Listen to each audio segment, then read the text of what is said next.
விலை மதிப்பற்ற இடம் தேவனுடைய வீடாகும். ಬೆಲೆ ಇಲ್ಲದೇ ಇರುವಂತ ಸ್ಥಳ ದೇವರ ಮನೆ ಆಗಿರುತ್ತದೆ. ಹಲ್ಲೆಲೂಯಾ.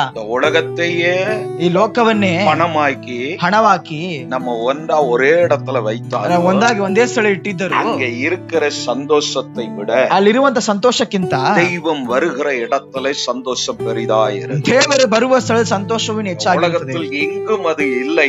ಈ ಲೋಕದಲ್ಲಿ ಎಲ್ಲೋದಿಲ್ಲ. தேவனுடைய வீட்டில் அது உண்டு. ದೇವರ ಮನೆಯಲ್ಲಿ ಅದಿದೆ. அவர் எங்க இருக்கிறாரோ ಅವರೆಲ್ಲಿ ಇರುತ್ತಾರೋ அங்கே சமாதானம் உண்டு. ಅಲ್ಲಿ ಸಮಾಧಾನ ಉಂಟು. அதனாலதான் இயேசு சொன்னார், ಅದರಿಂದ ಯೇಸು ಹೇಳುತ್ತಿದ್ದಾರೆ, உலகத்திலே ಈ ಲೋಕದಲ್ಲಿ என்னுடைய சமாதானத்தை நான் உங்களுக்கு வைத்து போகிறேன். ನನ್ನ ಸಮಾಧಾನ ನಿಮಗೋಸ್ಕರ ಇಟ್ಟು ಹೋಗುತ್ತಿದ್ದೇನೆ. ಹಲ್ಲೆಲೂಯಾ. அந்த சமாதானம் ಆ ಸಮಾಧಾನ முதல்ல தேவ ஆலயத்துல இருக்கும். ಮೊದಲು ದೇವ ಆಲಯದಲ್ಲಿ ಇರುತ್ತದೆ.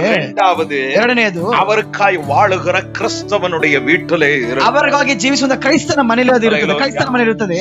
நம்முடைய வீட்டை விட ನಮ್ಮ ಮನೆಗಿಂತ தேவனுடைய வீடு, ದೇವರ ಮನೆ, தேவனுடைய ಆಲಯವು விலையேற பெற்றதாக ಬೆಲೆಯುಳ್ಳದಾಗಿದೆ. அதற்கு ஒப்பு இந்த பூமியில் ஒன்றுமில்லை. ಅದಕ್ಕೆ ಒಪ್ಪಾಗಿ ಈ ಭೂಮಿಯಲ್ಲಿ ಯಾವುದೂ ಇಲ್ಲ. எடுத்தவர்கள் ಓದಿಕೊಳ್ಳೋಣ. புத்தகம் ಕೀರ್ತನೆಗಳು Psalms 36:8. ಕೀರ್ತನೆಗಳು 36:8ನೇ ವಾಕ್ಯ ಓದೋಣ. அது ஆலயத்துள்ள சம்பூர்ணத்தினாலே திருப்தி அடைவார்கள். நாம் திருப்தி அடைகிற இடம், ನಾವು ತೃಪ್ತಿ ಹೊಂದುವಂತ ಸ್ಥಳವು, திருப்திப்படுத்துகிற இடம், ನಮ್ಮನ್ನು ತೃಪ್ತಿಪಡಿಸುವಂತ ಸ್ಥಳವು தேவனுடைய ஆலயம் என்று சங்கீதக்காரர், ದೇವರ ಆಲಯವೆಂದು ಕೀರ್ತನೆಗಾರರು ಹೇಳುತ್ತಿದ್ದಾರೆ. வேதம் சொல்லுகிறது, அவருடைய ஆலயத்திலே, ಅವರ ಆಲಯದಲ್ಲಿ ಸಂಪೂರ್ಣமான உலகத்தில் இல்லாதது இங்கே ಈ இருக்கிறது. ಲೋಕದಲ್ಲಿ ಇಲ್ಲದೆ ಇರುವುದು ಇಲ್ಲಿ ಇರುತ್ತದೆ. நான் முன்பெல்லாம் சொல்லுவேன், ಅದಕ್ಕೆ ಮುಂಚಿತವಾಗಿ ಹೇಳುತ್ತಿದ್ದವಲ್ಲ, நம்முடைய சபைக்கு பேரு ನಮ್ಮ ಸಭೆಯ ಹೆಸರು பெதஸ்தா பெத்தேல் சபை. ಬೆಥೆಸ್ದಾ ಬೆಥೆಲ್ ಸಭೆ ಅಂತ ಹೇಳಿ.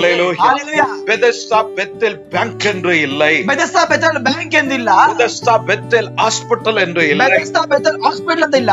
பெதஸ்தா பெத்தேல் கவுன்சிலிங் சென்டರ್ என்று இல்லை. ಬೆಥೆಸ್ದಾ ಬೆಥೆಲ್ ಕೌನ್ಸಿಲಿಂಗ್ ಸೆಂಟರ್ ಅಂತ ಇಲ್ಲ.